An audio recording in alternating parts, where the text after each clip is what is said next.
માતાજી મિત્રો, આજે વાત કરશું શેત્રુંજી નદી કિનારે આપા ગીગા સાથેની વાત। શેત્રુંજી નદીની એક શિલા પર બેસીને માળા ફેરવતા જુવાન ગોવાળની પીઠ ઉપર ખેડૂતના બળુકા હાથે સાંતી હાંકવાના પરોણોના ઉપરા ઉપરે 3 ઘા ઝીકી દીધા। ધડ ધડ ધડ જુવાનના વાંસાની સાંભળી બોકાસા નાખી ગયો। કારમાં ઘાના ભરોળા ઉઠ્યા, છતાં જુવાને બાંગ કે બોકાસા નો નાખ્યા।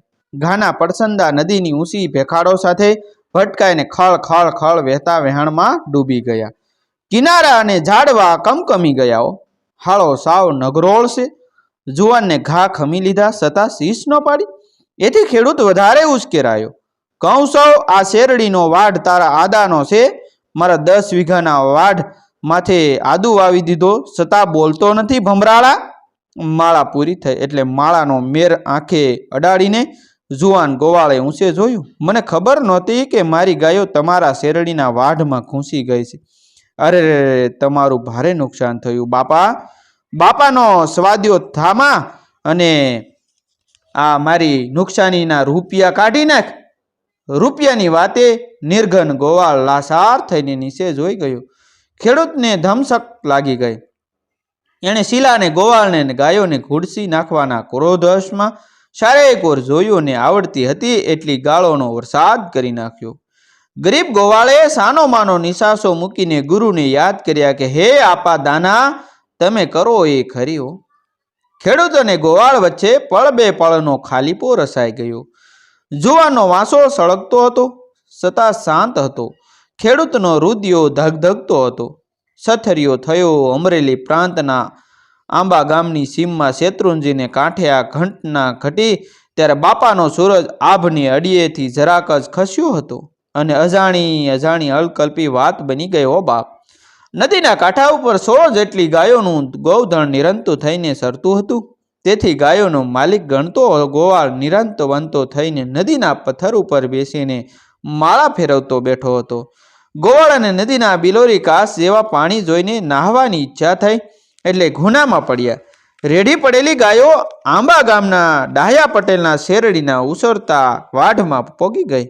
કુણી શેરડીને ખમદળી નાખી। એ જ વખતે વાઢનો માલિક આવ્યો।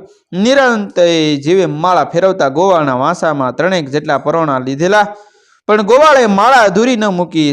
સલાળાની જગ્યામાંથી બીજી વાર ગેબી અવાજ ઉઠ્યો કે વાહ ગીગા વાહ, મેં તને પીર કીધો એ કાંઈ ખોટું હતું? હા, સલાળાના આપા દાનાએ જગ્યામાં ઉછેરીને મોટો થયેલો ગૈધ પુત્ર ગીગાને એક સાંજે ગીગડો પીર કહીને નવાજ્યો હતો। ભણ્યું ગીગા આંસે અહીં આવ્યો। સંધ્યા ટાણે જગાની ગાયો સારીને આવેલા ગીગાને આપા દાનાએ પાસે બોલાવ્યો। આવ્યો બાપુ? ગીગો પલાઠી વાળીને ગુરુ સામે બેસી ગયો। ગીગા, આજ તો કાંઈક નવી વાત કરીએ। કરો બાપુ, હું સાંભળું છું। ગીગા, આપણી ગાયો જગ્યાની ગાયો કેટલી? 200 અને 16। એના 2 ભાગ કરીએ, કેટલી કેટલી થાય? 108 થાય બાપુ। વાહ ગીગા વાહ, ભારે મેળ થઈ ગયો। માળાના પારા 108 અને તારા ભાગની ગાયો પણ 108। મારો ભાગ ગાયોના 2 ભાગ શું કામે બાપુ? ગોવાળ ગીગો અકળાઈ ગયો। આપણે હવે જુદા થઈએ ગીગા। પણ શું કામ બાપુ? જગ્યાની સાધુની ગાયોની સેવા કરવામાં મારાથી કઈ ભૂલ થઈ? ગીગા, ભૂલ તો અમારી થાય। જો તને નકરો ગોવાળ રાખીએ તો તે જન્મ ધારીને ગાયો, ગરીબો અને સાધુની અણથક સેવા કરી। એથી તારી ઉપર જગ્યાનો ઠક્કર રાજી છે। તું એ નોખી જગ્યા બાંધીને ટુકડો આપ, તું પીર થઈને પૂંજાશ। આ પળેથી તું ગીગો ગોવાળ નહીં પણ ગીગો પીર। જા બાપ જા। મારી તને આશીષ છે કે તારી જગ્યામાં આકાશથી રોજી ઉતરશે। તારે માંગવું નહીં પડે। મારાથી સવાયો થઈને પૂંજાશ। તારા ભાગની ગાયો લઈને જા મારા બાપ। ગીગા, તારો આત્મા કોળે ત્યાં રોકાઈને જગ્યા બાંધજે। જા બાપ, તારો નિભાડો પાકી ગયો છે। અને ગીગામાંથી આપો ગીગો થઈને ગુરુનો આશીષ માથે ચડાવીને આપો ગીગો 108 ગાયો લઈને સલાળેથી નીકળ્યા। ગાયો સારતા જાય અને ગામ બદલતા જાય। એમ કરતા કરતા આંબા ગામની સીમમાં આવ્યા। ગાયો સારવા વળગે એટલે પોતે માળા ઝંપવા બેસી જાય। રોજના ક્રમ મુજબ આજે પણ માળા ઝંપવા બેઠા હતા। સાથી ગોવાળો નાહવામાં રોકાયા અને ગાયો ડાહ્યા પટેલના શેરડીના વાઢમાં પહોંચી ગઈ। પટેલના વાઢને ખેદાન મેદાન કરી નાખ્યો। બરાબર એ જ વેળા ડાહ્યા પટેલ આંટો મારવા આવ્યા અને વાઢનો કોપ નજરે જોયો. ગવાળને શોધ્યો પણ નજરે ન સડ્યો. પણ નદીના પથ્થર ઉપર બેસીને માળા ફેરવતો ગીગો નજરે સડ્યો. ઓ બાપ! ગીગો નિરંતર જીવ માળા જપતો દેખાયો. પટેલના મગજના બે ફાડ્યા થઈ ગયા. સાંતીડા હાંકવાનો પરોણો લઈને ગોવાળને ધુડસવામાં આવ્યો. 1 2 3 ઘા વાળી લીધા. માળાની સ્વાદવાણી બોલતો નથી. તારી ગાયોએ મારા વાઢનું નકંદન કાઢી નાખ્યું. માફ કરો પટેલ. આપા ગીગાએ માળા પૂરી કરીને ડોકમાં નાખી. મને ખબર ન રહી અને તમારું ભારે નુકસાન થયું. ભારામાં ભારે નુકસાન છે. ભરી દે રૂપિયા. પણ મારી પાસે પૈસા કાંઈ નથી બાપા. ગીગા ભગતે પસ્તાવો વ્યક્ત કર્યો પણ પછી રસ્તો કાઢ્યો. એમ કરો પટેલ, તમારા નુકસાનના રૂપિયા ગણીને મને સાથી રાખો. તમારા નાણાં પૂરા થઈ જાય ત્યાં સુધી હું તમારી ખેતીની તમામ મજૂરી કરીશ અને વાઢ ઉછેરીને હતો એવો કરી દઈશ.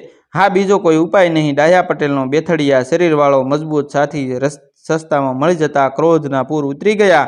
આપા ગીગાને સાથી રાખી લીધા. ગીગો આખો દિવસ મજૂરી કરે ને રાતે હરિસમરણ. 10 મહિના ગીગા ભગતે શેરડીના વાઢને ગાડી ગીરના વાંસળા જેવો બનાવી દીધો. અને વાઢ પાક્યો. ડાહ્યા પટેલે સીસાડો માંડ્યો. ગીગા ભગતે પૂછ્યું કે ડાહ્યા હતા, વાઢમાંથી કેટલા માટલા ગોળ થશે? 500 માટલા ભરાય તો ઘણા કહેવાય, અને 500 ઉપર થાય તો એનો ધર્માદો કરી દઉં, અને શેરડી વધી તો મારી ગણીને આપો દીધી જા. અને ડાહ્યો પટેલ શક થઈ ગયા. 500 ને બદલે 800 માટલા ગોળના ભરાયા અને છતાંય શેરડી વધી એટલે મનંતરે દીવો થઈ ગયો કે ગીગો ભગત પ્રતાપી પુરુષ છે, નહીંતર આવું બને જ નહીં.